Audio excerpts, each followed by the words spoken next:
নমস্কাৰ ছাৰ বাইদেউসকল। কেন্দ্ৰৰ সমাহাৰত ৰাজ্যিক কৰ্মচাৰীসকলৰ দৰমহা নিৰ্ধাৰণ সন্দৰ্ভত আজি সদৌ অসম কৰ্মচাৰী পৰিষদে এটি অত্যন্ত গুৰুত্বপূৰ্ণ খবৰ দিছে। যিটো খবৰ ৰাজ্যৰ প্ৰতিজন চৰকাৰী কৰ্মচাৰীয়ে জনাটো অত্যন্ত প্ৰয়োজন। হয়, কেন্দ্ৰৰ শিক্ষক কৰ্মচাৰীয়ে লাভ কৰা সকলো আনুষংগিক সুবিধা অষ্টম দৰমহা আয়োগৰ প্ৰতিবেদনত প্ৰযোজ্য কৰোৱাৰ সিদ্ধান্ত সদৌ অসম কৰ্মচাৰী পৰিষদৰ। কেন্দ্ৰীয় চৰকাৰৰ কৰ্মচাৰীৰ সমপৰিমাণত ৰাজ্যিক কৰ্মচাৰীৰ দৰমহা নিৰ্ধাৰণ কৰাৰ দাবী জনাবলৈ সাজু হৈছে সদৌ অসম কৰ্মচাৰী পৰিষদ। আজি গুৱাহাটীৰ পাঞ্জাবাৰীস্থিত শ্ৰীমন্ত শংকৰদেৱ কলাক্ষেত্ৰ সমাজৰ শ্ৰী শ্ৰী মাধৱদেৱ আন্তৰ্জাতিক প্ৰেক্ষাগৃহত অনুষ্ঠিত সদৌ অসম কৰ্মচাৰী পৰিষদৰ বৰ্ধিত কাৰ্যনিৰ্বাহক সভাত দৰমহা আয়োগৰ ওচৰত কেন্দ্ৰৰ সমপৰিমাণৰ দৰমহা নিৰ্ধাৰণৰ আৰ্জি পেছ কৰিবলৈ সিদ্ধান্ত গ্ৰহণ কৰিছে সদৌ অসম কৰ্মচাৰী পৰিষদে। উল্লেখযোগ্য যে ৰাজ্যৰ মুখ্যমন্ত্ৰী ডক্টৰ হিমন্ত বিশ্ব শৰ্মা ডাঙৰীয়াই চলিত বছৰৰ প্ৰথম দিনাখনেই অৱসৰপ্ৰাপ্ত IAS বিষয়া সুভাষ চন্দ্ৰ দাস ডাঙৰীয়াৰ অধ্যক্ষতাত অষ্টম দৰমহা আয়োগ গঠনৰ কথা ঘোষণা কৰিছিল।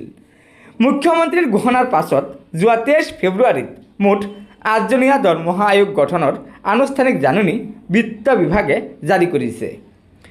ৰাজ্য চৰকাৰে কেন্দ্ৰীয় চৰকাৰৰ আৰ্হিত গঠন কৰা অষ্টম দৰমহা আয়োগে আৰম্ভ কৰা কাম কাজত যাতে ৰাজ্যৰ সপ্তম দৰমহা আয়োগৰ প্ৰতিবেদনৰ দৰে অসমৰ কৰ্মচাৰী সমাজ প্ৰতাৰিত হ'বলগীয়া নহয়, সেই বিষয়ত অৰ্ধ শতাধিক সাংগঠনিক জিলা সমিতি আৰু প্ৰায় 4 কোটিৰো অধিক শিক্ষক কৰ্মচাৰী সংগঠনৰ সভাপতি সম্পাদককে ধৰি বিষয়ববীয়াৰ উপস্থিতিত বিষয়টোৰ ওপৰত বিস্তৃতভাৱে আলোচনা কৰা হয়।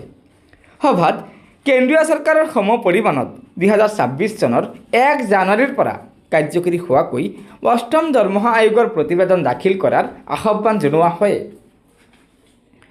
কেন্দ্ৰীয় চৰকাৰৰ শিক্ষক কৰ্মচাৰীয়ে লাভ কৰা সকলো আনুষংগিক সুবিধা অষ্টম দৰমহা আয়োগৰ প্ৰতিবেদনত প্ৰযোজ্য হ'ব লাগিব বুলি আয়োগৰ ওচৰত দাবী জনোৱাৰ সিদ্ধান্ত গ্ৰহণ কৰে সদৌ অসম কৰ্মচাৰী পৰিষদে। সপ্তম দৰমহা আয়োগৰ প্ৰতিবেদনত থকা আসোঁৱাহসমূহৰ পুনৰাবৃত্তি কৰি যাতে কৰ্মচাৰী সমাজ অষ্টম দৰমহা আয়োগ প্ৰতিবেদনত বঞ্চিত কৰিব নোৱাৰে তাৰ প্ৰতি সচেষ্ট হ'বলৈ সদৌ অসম কৰ্মচাৰী পৰিষদে সকলো সংগঠনকে আহ্বান জনায়। অহা জুন মাহৰ ভিতৰত পৰিষদৰ অন্তৰ্ভুক্ত বিভিন্ন বিভাগৰ সন্থা সংঘসমূহক তেওঁলোকৰ মতামত আৰু পৰামৰ্শ পৰিষদত যুক্তি সহকাৰে দাখিল কৰিবলৈ আজি আহ্বান জনোৱা হয়।